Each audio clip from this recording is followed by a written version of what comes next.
Hello students, in the last video I had started asexual reproduction in plants and I completed agamospermy. Today I will discuss vegetative propagation in plants. So let's begin with this. Vegetative propagation. In this we can use stem, root and leaf as a vegetative propagule, and from which we can develop complete plant. One thing more I want to tell you that this vegetative propagation is the natural method of propagation, and we can use this vegetative propagation method in the artificial manner. For example, various horticulturists use this vegetative propagation method to get the large lot of plants from the root or the cutting of stem or from that of the leaf. So we can use stem, root or leaf from which we can develop complete plants. So firstly I will discuss stem.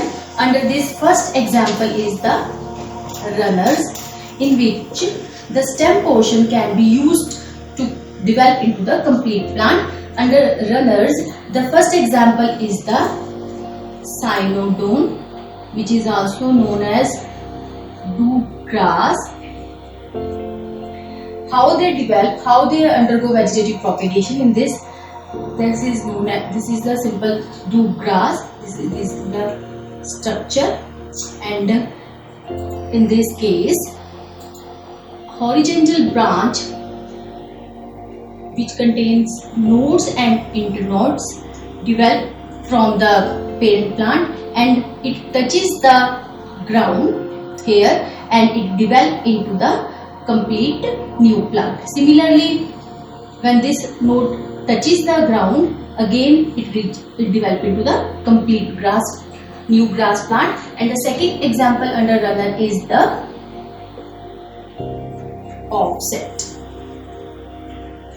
This is a aquatic plant, similarly like that of the cynodon. In this case, offset is a aquatic plant and it's containing cluster of leaves, and the roots are also present in cluster. In this case again a horizontal branch develop which contains nodes and internodes, but the difference here is that in the cynodon the difference between the nodes and the internodes is very small. In this case the node is comparatively larger, and when it touches the surface it develops into the complete new plant. In this way, here I would like to discuss one more plant, that is the Ischornia, that is known as terror of Bengal.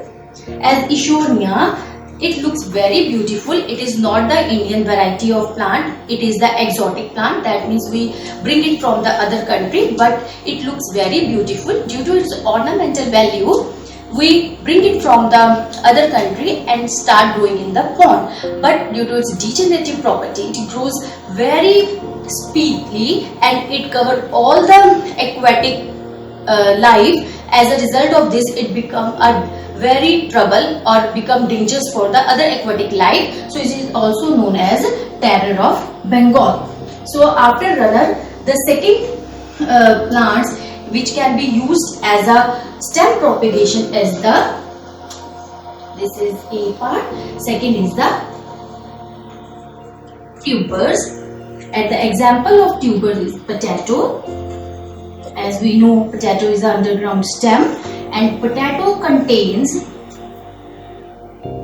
number of scars which are known as eye or node. So here again whenever node is present we can synthesis in the artificial method as well, but in the natural method of propagation the new plant will develop from the node. And here after some days, when we keep potato for some day, a yellow color small plant start developing from the these nodes, and we can use, or in the nature, from this node a full complete plant can be formed. After this tuber, third is the plant which can be used as a which use stem propagation method is the rhizome. Example of rhizome is turmeric, ginger, banana. Again, if we take the example of ginger, or you can say turmeric, it also contains nodes, and from nodes there can be full synthesis of the plant can takes place. So here the full plant or the adventitious roots can be formed. After that, the next example is the bulb. Under the bulb comes the onion, and that is garlic. These plants contains the bulb-like structure which is fleshy, and from the bulb a complete new plant will be formed. Next is the corm. Example of corm is colocasia. It is again the underground stem, underground fleshy stem. In this case, again the adventitious roots will be formed. After this is the suckers, and the example of suckers is chrysanthemum.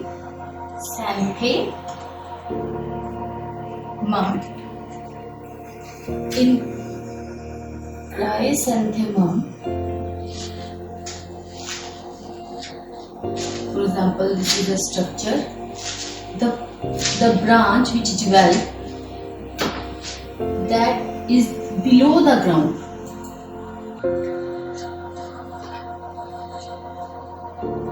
So this is called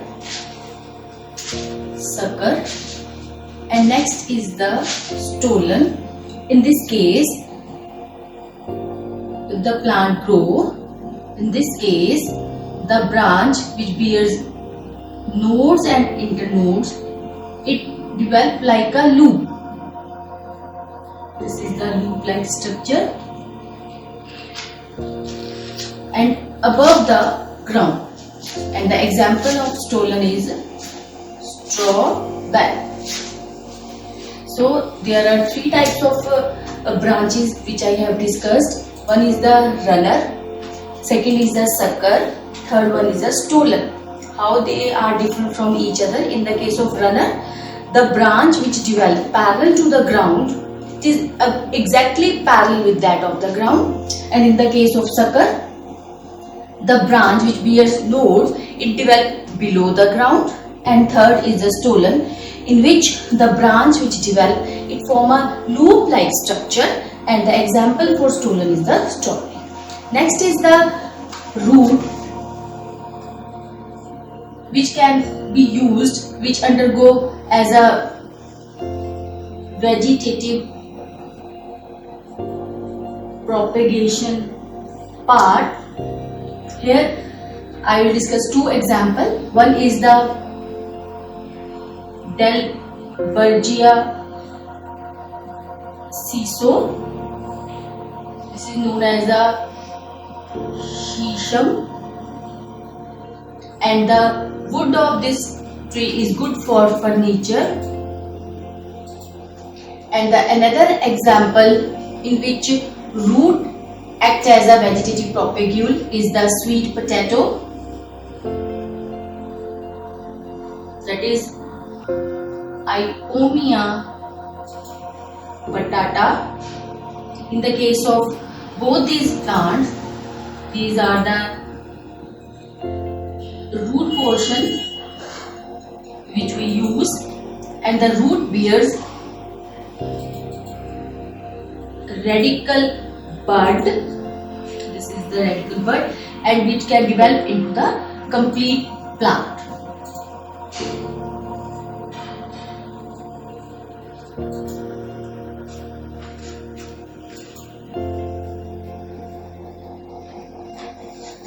Now, next is the leaf, where leaf act as a vegetative propagule. Here I will discuss two examples in which leaf act as a vegetative propagule. One is the Bryophyllum, second is Begonia. There are a lot of examples, but I will discuss one or two examples. For example, this is the Begonia leaf, and it bears Begonia or Bryophyllum. It bears, say, at the margins, Bryophyllum bears foliar bud, and under the suitable condition, when the temperature is suitable and the moisture is there, it results in the formation of the new plant outgrowth, and with time it detaches from the parent plant and develop into the complete plant. In this way, the vegetative part of the plant like stem, root or leaf can be used as a vegetative propagule, and a new plant can be synthesized. Now coming to the artificial propagation in plants.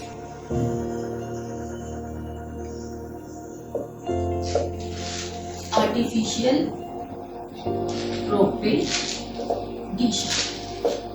In this case, we use the vegetative propagation method, which are the natural method. But in the horticulture, we can make different large quantity of the plant by using the natural method of the propagation. That means the knowledge is that is of the natural method of propagation, but we can use this in the field and develop a large number of desired plant. So under this, there are four methods come under vegetative propagation. First is the cutting, second is the layering, third is the grafting, and fourth one is the micro propagation, also known as tissue culture. First of all is the cutting. As the name suggests, in this case we take a stem portion of desired plant which we want to grow in the field, and the stem portion contain nodes. In this case, we bring a cut just below the node portion. A slanting cut is made. This is to minimize the exposed area and to maximize the contact with soil. And we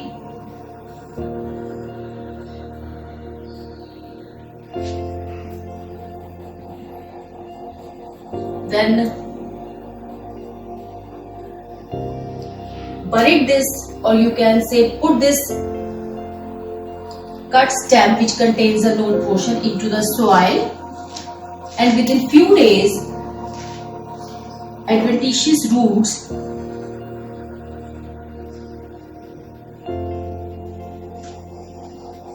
they are formed.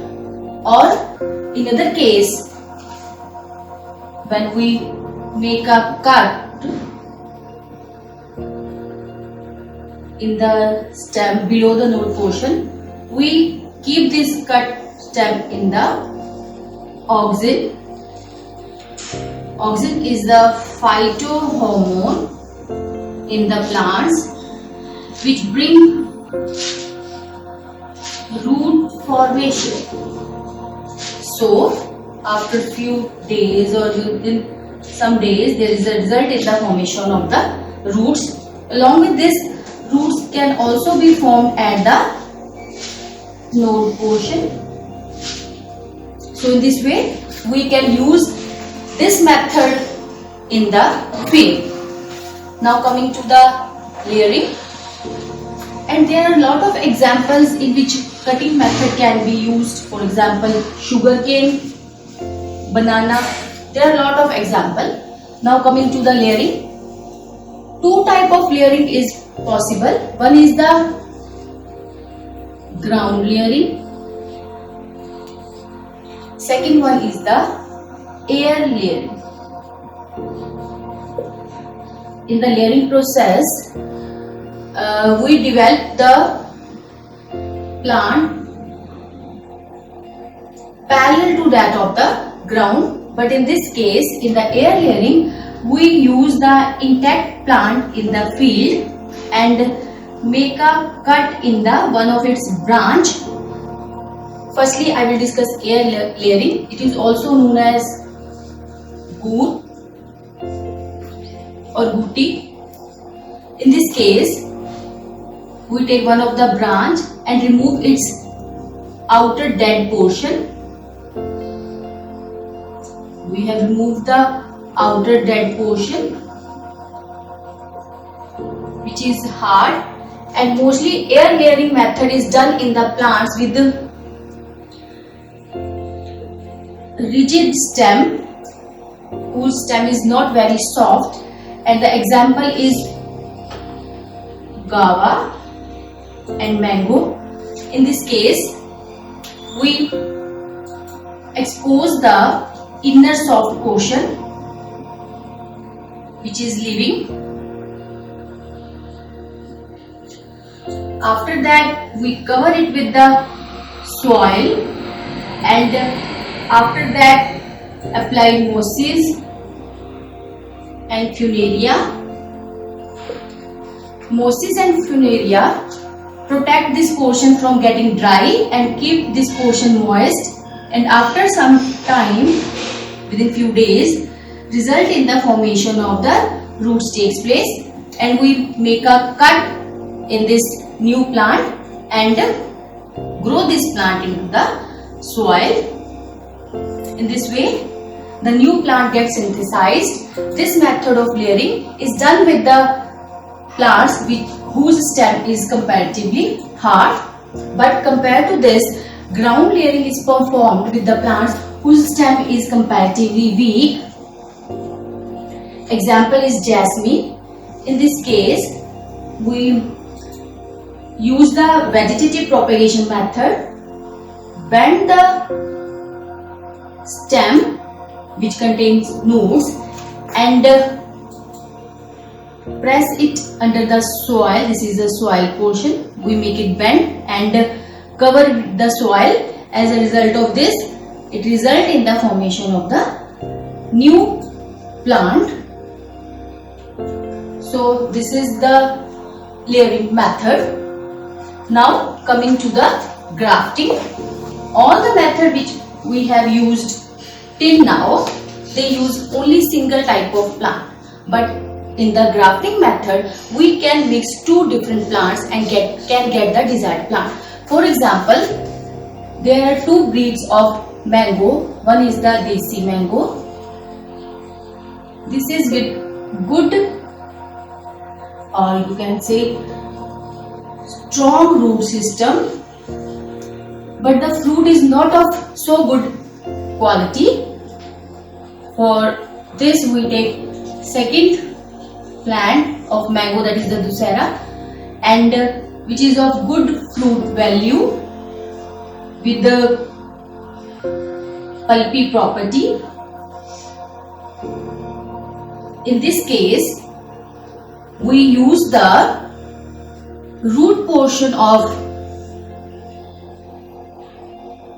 Desi mango and make a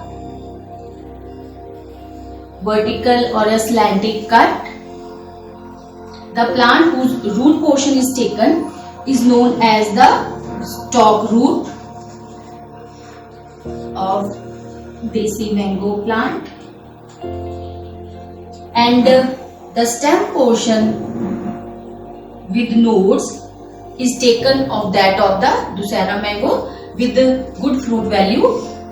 Again a slanting cut is made and the stem portion is known as the scion, and both of these are tightly bound, covered with soil, and then with the wrap it with the mosses and funaria, which protect this portion to get dry. Within few days, both of these plants start sharing their vascular activity, and we can get the desired plant. This is the only method in which we use two different plants and can get the desired plant. Now, grafting is further of different types. In this example, when the diameter of the scion and the stalk root is the same, in this case we bring about a slanting cut. This type of grafting is known as tongue grafting, and this takes place when the diameter of the scion and the stalk is same. But if the diameter varies, in that case we make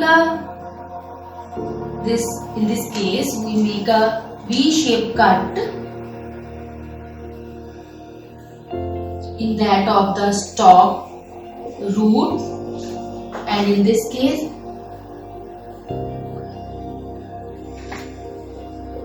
scion is tightly bound. When there is slightly difference in the diameter of that of the diameter of stalk is comparatively more, this type of grafting is known as the wedge grafting. And one more type of grafting is there, that is known as the crown grafting. In this case, the diameter of stalk is higher. In that case, we make 4 or 5 V-shaped cut in the stalk root, and in that we can insert different, these are the scion, and this type of grafting is known as the crown grafting. Now coming to the micropropagation, or known as the tissue culture. This method is of great importance because it is a very easy method and we can grow desired plant within a short period of time. Nowadays this method is used very frequently. In this case, we can take any tissue from leaf, from stem and root. We take small portion and grow aseptically. This is the tissue. This is the nutrient. We provide all the nutrient in the tube, and all this process taken place under aseptic conditions. Within few days or within few hours, this small portion of tissue result in the formation of callus, that is an undifferentiated tissue. Then this callus will result in the formation of full plant. So students, that's it for the today's lecture. If you understood this topic, please like and share this video and subscribe my channel. In the next video, I will discuss sexual reproduction in organism. Thanks for watching.